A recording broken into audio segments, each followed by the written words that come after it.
voltage also available. So here is a beam voltage now and here is a regular voltage now.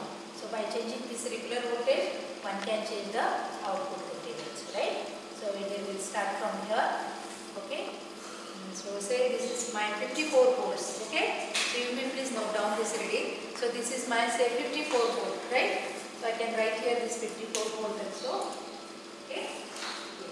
So simultaneously here you make this graph graph as well as observation table. So here it is a focus cursor.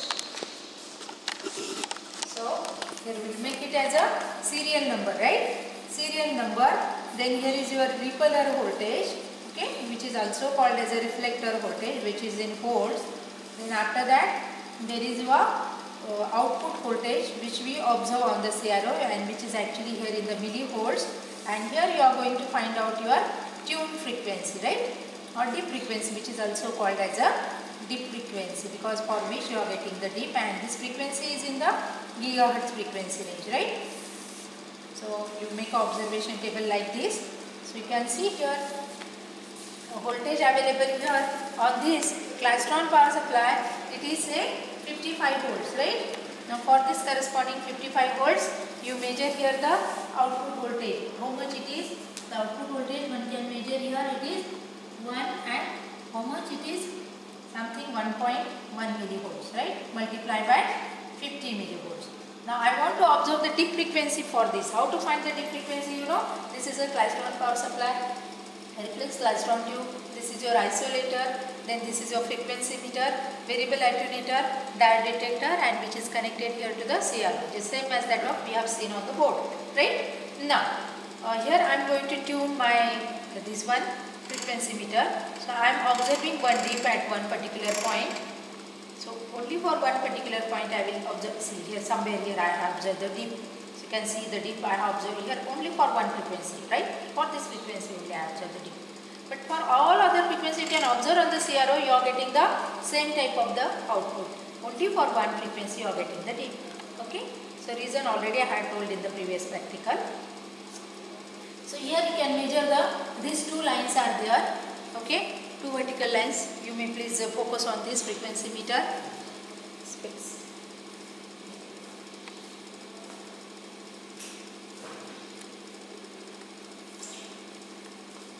So you can observe here, this is within the, so how to measure this frequency? Consider this two horizontal line and this one vertical line, right? So it is exactly between that, so it is between this 10.2 to 10.3. So in between that there is a 10.25 gigahertz of frequency, right?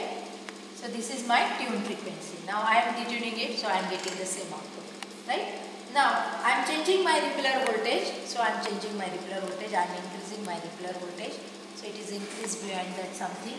So it is equals to now something 1.5. Okay. So here how much is my repeller voltage? It is a 59 volt.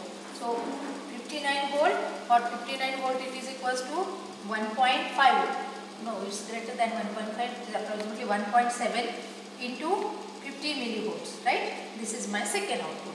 Now for this output again I have to see the dip frequency. So how much is my dip frequency?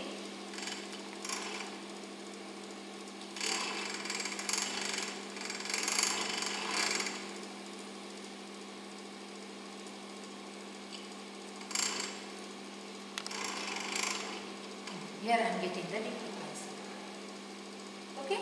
So this dip frequency is above this 10.25. So it is approximately equals to now 10.5 and here it is a 10.3. So in between that there is a 10.257. So you have to add these two lines. Okay. So something greater than this. So say it is 2.26, not exactly 26, but it is 2.255 gigahertz, right?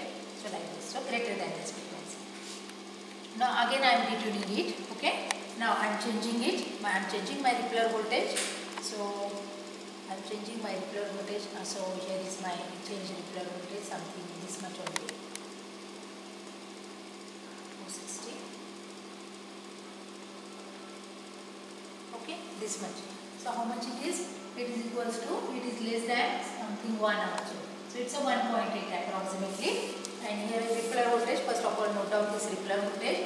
It is equals to 70 volts and it is equals to, say, it is less than 1, so it is approximately equals to, say, 0.8 multiplied by 50 millivolts. So I am finding its dip value.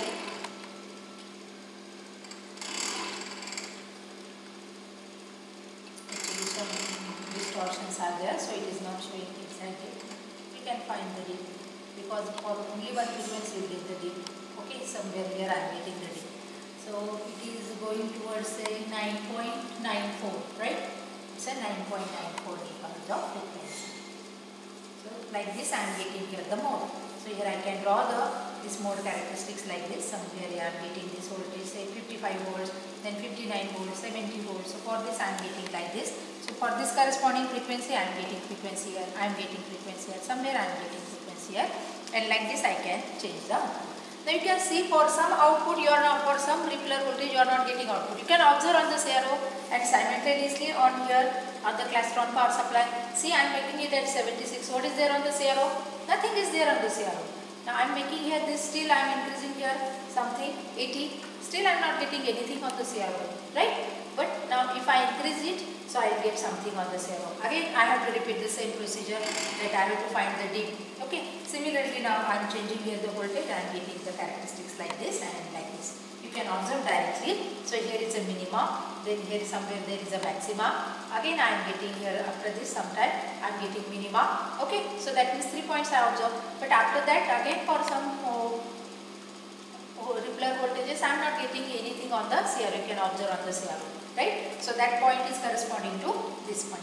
Again I am increasing it, further I am increasing it, then I am decreasing it and finding to frequency, and finally nothing is there. So like this I am getting here how many modes? Approximately I am getting here the 3 modes. Right? So this is called as a mode characteristics of replaced klystron. So conclusion is that here we have observed the mode characteristics of replaced klystron as well as the frequency characteristics of replaced klystron. From the mode characteristics, it is seen that we have obtained the 3 modes, out of which the second mode is a optimum type of an mode that we can use for the practical application. Okay. In the next practical, we will discuss about the gun diode practical. Thank you.